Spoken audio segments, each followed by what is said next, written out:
नमस्कार, स्वागत है आप सभी का। मैं हूं हिमांशु और आप देख रहे हैं हलचल इंडिया। बेबाक खबर तेज असर। आइए नजर डालते हैं आज की खबरों। मुजफ्फरनगर में फूड पॉइजनिंग के चलते एक परिवार बीमार हो गया, जिस कारण 10 साल के एक बच्चे की मौत हो गई। राज्य मंत्री स्वतंत्र प्रभार उत्तर प्रदेश कपिल देव अग्रवाल अस्पताल में भर्ती बीमारों का हाल चाल जानने के लिए पहुंचे। इस दौरान जिला अस्पताल में अवैध उगाई की शिकायत की गई, जिस पर राज्य मंत्री ने नाराजगी जताते हुए आरोपी के खिलाफ कार्रवाई का आश्वासन दिया। फूड पॉइजनिंग से शहर कोतवाली क्षेत्र के मोहल्ला उत्तरी रामपुरी निवासी करमवीर, उसकी पत्नी, 2 बेटियों और एक बेटे की हालत बिगड़ गई, जहां उन्हें उपचार के लिए जिला चिकित्सालय भर्ती कराया गया, जहां 10 वर्षीय निक्की की मौत हो गई। परिवार के अन्य सदस्यों को भर्ती कर लिया गया। पुलिस ने अस्पताल पहुंचकर जानकारी ली। बताया जा रहा है कि करमवीर के घर मंगलवार सुबह दाल बनी थी, जिसे पूरे परिवार ने सुबह, दोपहर और रात को खाया था। मंगलवार रात लगभग 2 बजे करमवीर की तबीयत बिगड़ गई। बुधवार सुबह उसने मोहल्ले के ही चिकित्सक से उपचार लिया। दोपहर में उसकी व उसकी पत्नी संगीता व बेटी निक्की, बुलबुल 12 वर्षीय और बेटे वंश 6 वर्ष की हालत बिगड़ गई। तब भी सभी ने मोहल्ले में ही दवाई ली। बुधवार लगभग 9 बजे अचानक एक बार फिर सभी की हालत बिगड़ गई। उन्हें करमवीर की बहन संतोष व अन्य परिजन उपचार के लिए जिला अस्पताल ले आए, जहां चिकित्सकों ने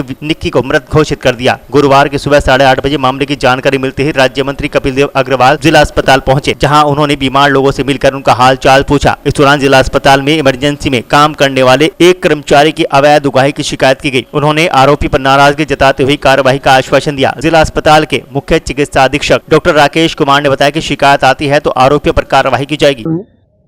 एक परिवार के खाने के कारण से भोजन में डिहाइड्रेशन हुआ, जिसके कारण से पूरा परिवार यहाँ हॉस्पिटल में एडमिट है। एक लड़की लगभग 9 साल की, उसकी देर रात मृत्यु हुई और उनकी माँ, उनके पिता, उनके 2 छोटे भाई बहन एडमिट है। उनको देखने के यहाँ पे आया हूँ। अस्पताल में डॉक्टर से बातचीत की है और जो भी व्यवस्थाएं यहाँ कोई लोगों ने मुझे शिकायत की है, उनके संबंध में यहाँ चिकित्सा अधीक्षक है, उन पर तत्काल कार्रवाई करने के लिए कहा। तो मंत्री जी यहाँ पे पैसों की बात हुई है एडमिट को लेकर, बताया ना, जो शिकायत मुझे मिली है उनके संबंध में सीएमएस को तुरंत प्रभावी कार्रवाई करने के लिए कहा है। कि कोई भी, मैं आपके माध्यम से ये भी अपील करना चाहता हूँ जन सामान्य से कि अस्पताल के अंदर किसी भी चिकित्सा का कोई पैसा नहीं लिया जाता, और अगर पैसा कोई मांगता है तो उसकी रसीद मांगे, रसीद देने के बाद ही पैसा। कोई और दिक्कत आती है तो उसकी हमको शिकायत करें, हमारे पदाधिकारी शिकायत करें। पैसे अगर नहीं देते, ऐसा नहीं, कभी बेड नहीं होते, मतलब पेशेंट ज्यादा होते हैं, बेड नहीं होते तो ये असुविधा होती है। फिर भी अस्पताल में किसी प्रकार की असुविधा होती है, उसकी जिम्मेदारी हमारी सरकार की है।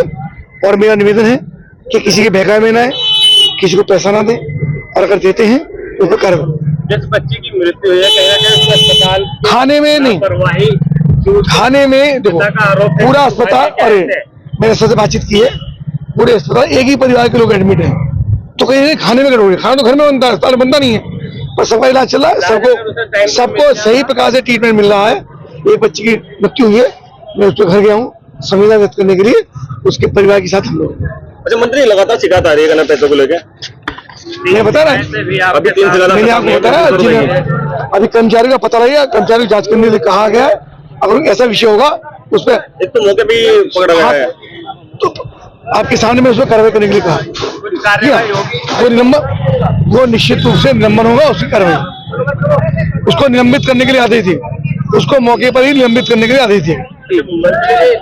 पीड़ित परिवार की मदद की जाएगी। कर रहे वहाँ पे परिवार में गया था, जैसा अनुमन्य होगा गया वहाँ पे। वो हमारा बड़ा परिवार है, हम उसके साथ हैं। सुबह उठ करके मैं वहाँ पर परिवार पहुँचाऊँ, हमारा घर है, हमारा क्षेत्र है, हमारा परिवार है, उसकी लगातार मदद लिए जा रहा है। आज माननीय मंत्री जी का सुबह आए थे, वार्ड में आए थे। उन्होंने देखा वार्ड में कि कुछ पेशेंट के अटेंडेंट ने शिकायत की है कि मतलब किसी को उन्होंने 300 रुपये दिए हैं, तो उसके लिए हम जो भी पेशेंट को जो भी लिया है उसको हम देखेंगे और उसके खिलाफ कार्रवाई करेंगे। अगर ऐसा कोई मिलता आदमी है तो खिलाफ पूरी कार्रवाई की जाएगी। लगातार अस्पताल से शिकायत आ रही है पैसों को लेकर? नहीं, शिकायत आ रही है, मैंने सब जगह लिखवा भी दिया है कि कोई किसी को पैसा ना दे, अगर देता है तो हमारा नंबर है, उस पर करे।